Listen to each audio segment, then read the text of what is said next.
تو یہاں پہ جب اس نے پہلے حکم کے اندر یہ بتایا کہ وہ خدا میں ہوں، تو وہ اپنے آپ کو یہی بتا رہا ہے کہ میں کون سا خدا ہوں۔ تو ادھر تو خدا بالکل صاف صاف بتا رہا ہے کہ وہ کون ہے، وہ کون ہے۔ تو اس لیے اس نے جب ان کو دکھائی نہیں دیا اور حکم دیا، تو اس نے کہا کہ یہ میں کون سا خدا ہوں جو تم کو ملک مصر سے نکال لایا ہوں۔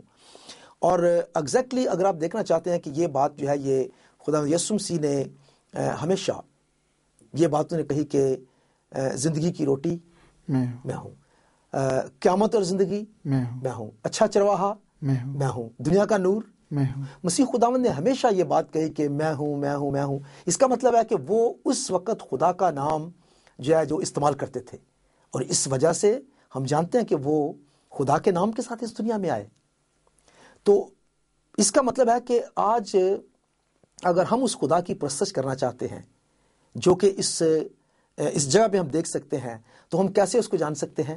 خدا یسوع مسیح کے وسیلہ سے۔ اور کون ہے جو انسان کو اس کے گناہوں سے نجات دیتا ہے، اس کو بچاتا ہے؟ خدا یسوع مسیح ہے۔ تو اس کا مطلب ہے کہ آج ہم اس خدا کی تصویر جو کہ یہاں پہ ہمیں نظر آتی ہے وہ ہم خدا یسوع مسیح میں دیکھ سکتے ہیں۔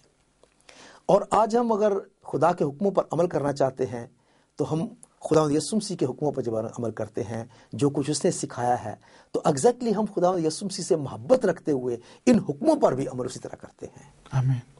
تو خداوند نے اپنا تعارف جب کرایا کہ کون سا وہ خدا ہے، تو اس نے میں ہوں کے نام سے اپنا تعارف کرایا ہے۔ اور آپ کو شاید یاد ہوگا خدا یسوع مسیح نے یوحنا کی انجیل اور اس کے 4 باب میں اس کی 24-25 آیت میں خدا یسوع مسیح نے فرمایا کہ وقت آتا ہے کہ خدا کی پرستش جو ہے وہ لوگ روح اور سچائی سے کریں گے۔ اس کا کیا مطلب ہے کہ کسی بھی چیز کی شکل بنا کر، کسی بھی امیج کو سامنے رکھ کر ہم یہ نہیں کہہ سکتے ہیں کہ یہ خدا ہے۔ اور اسی لیے خدا نے یہ منع کیا تھا کہ تو کسی بھی میرے حضور کسی دوسرے معبود کو نہ ماننا، یعنی میں جو خدا ہوں صرف مجھے تو سمجھنا کہ میں کون سا خدا ہوں۔ تو یہ بہت امپورٹنٹ ہے کہ ہر مسیح بھائی بہن کے لیے کہ ہم کوئی بھی کسی بھی ایسی تصویر یا کوئی بھی ایسی امیج یا کوئی بھی ایسی کیا بولتے ہیں انگرائیوڈ کاروڈ امیج نہ بنائیں اس کو۔ تو اب ہم اس خدا کو ہم کیسے پہچان سکتے ہیں کہ وہ خدا کون سا ہے؟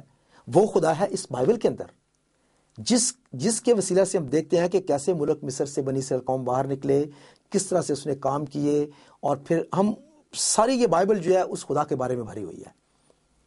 اور وہ خدا جو ہے اس کی پرستش صرف اور صرف واجب ہے، کسی اور خدا کی پرستش جو ہے وہ واجب نہیں ہے۔ اس لیے خدا نے دوسرے حکم میں فوری طور پر یہ فرمایا ہے کہ تو میرے حضور کوئی بھی تراشی ہوئی مورت نہ بنانا۔ اب دیکھیں کہ انسان جو ہے وہ مختلف طریقوں سے خدا کو ڈھونڈنے کے لیے کوشش کرتا ہے، اور خدا کی یہ ہمیشہ سے کوشش ہے کہ وہ خدا کو کسی شکل میں دیکھے۔ ہم نے پچھلے پروگرام میں ہم نے دیکھا تھا کہ جب موسیٰ جو ہے وہ کوہ سینا پر حکم لینے کے لیے گیا، تو بنی اسرائیل قوم نے پیچھے سے کیا کیا؟ ہم نے پڑھا تھا کہ انہوں نے کہا کہ جی موسیٰ تو پہاڑ پر چلا گیا ہے، اب ہم کون ہے جو ہمیں آگے لے کر جائے گا؟ کون ہے جو ہماری رہنمائی کرے گا؟ تو انہوں نے ایک مورتی بنا دی۔ انہوں نے کیا کیا؟ انہوں نے ایک بچڑا بنا لیا، اور اس بچڑے کو کہا کہ یہ ہے ہمارا وہ دیوتا جس نے ہمیں ملک مصر سے نکالا ہے۔ تو انہوں نے کیا کیا کہ خدا کو کسی شکل میں دیکھنا چاہتے تھے۔ وہ یہ نہیں کہ خدا ہے، بلکہ وہ چاہتے تھے کہ کسی فزیکل شیپ میں ہمیں خدا نظر آنا چاہیے۔ اور یہ آج بھی انسان کی یہ پرابلم ہے کہ وہ خدا کو کسی فزیکل شیپ میں دیکھنا چاہتا ہے، اور وہ کیا کرتا ہے کہ کسی بھی چیز کو وہ اپنا خدا بنا لیتا ہے۔ حتیٰ کہ انسان کے جو مخلوق ہے، جو خلق کی چیزیں ہیں، جانور ہیں جیسے، ان کو اپنا خدا ماننا شروع کر دیتا ہے۔ اور اس طرح سے انسان جو ہے وہ مختلف جانوروں کو جو ہے، مختلف چیزوں کو اپنا خدا ماننا شروع کر دیتا ہے، کیونکہ وہ چاہتا ہے کہ خدا کو کسی بھی شکل میں وہ دیکھے، اور کسی بھی چاند ستاروں کو، کسی چیز کو بھی وہ خدا مان کر جو ہے وہ خدا کہنا شروع کر دیتا ہے۔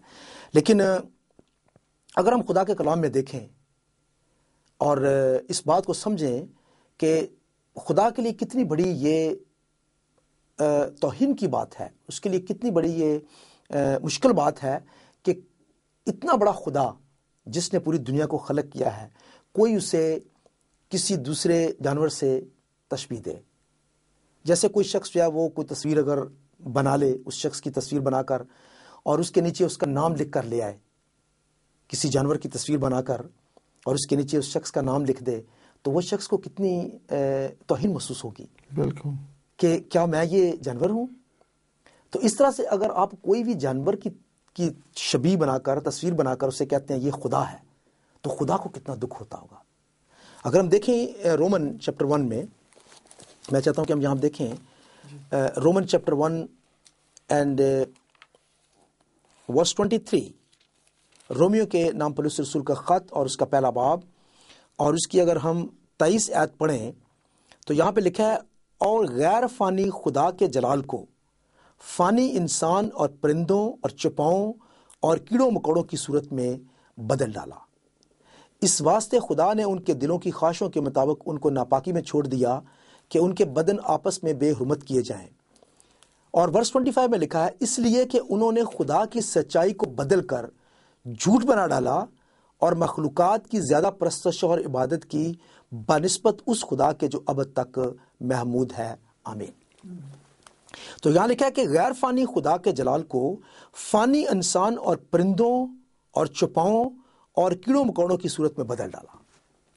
تو انسان جو ہے وہ آج بھی کسی بھی صورت میں دیکھنا چاہتا ہے خدا کو، اور اس لیے وہ کسی بھی چیز کو وہ اپنا خدا مانتے. جیسے ابھی یہ کلام میں لکھا ہے کہ وہ پرندوں کو، چپاؤں کو، کیڑوں مکوڑوں کو جو ہے وہ خدا مانتے ہیں، لیکن جس خدا کی عبادت کرنی چاہیے اس کی عبادت نہیں وہ کرتا ہے.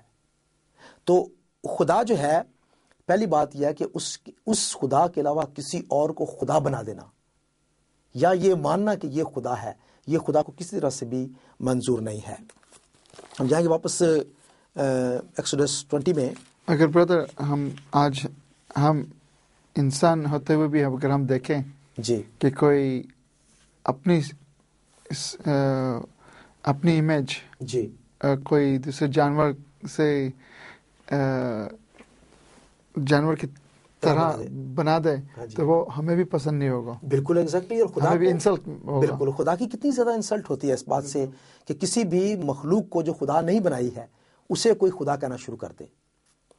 اور دوسری بات یہ کہ خدا نے یہاں پہ منع کیا کہ تو اپنے لیے کوئی تراشی ہوئی مورت نہ بنانا اور نہ کسی چیز کی صورت بنانا جو اوپر آسمان میں یا نیچے زمین پر یا زمین کے نیچے پانی میں ہے. تو ان کے آگے سجدہ نہ کرنا اور نہ ان کی عبادت کرنا. اس بات کو سمجھنے کے لیے ہمیں یہ بات یاد رکھنی چاہیے کہ خدا نے یہ کیوں بات کہی ہے کہ تو کوئی صورت نہ بنانا، کوئی بھی شکل نہیں بنانا اور نہ اس کو سجدہ کرنا، نہ اس کی عبادت کرنا. اس کی وجہ ہوگی، اس کی وجہ ہے. اس کی وجہ کے لیے ہم دیکھیں گے یسایہ نبی کا صحیفہ، عزایہ چیپٹر 14 ورس 12 to 14. جی.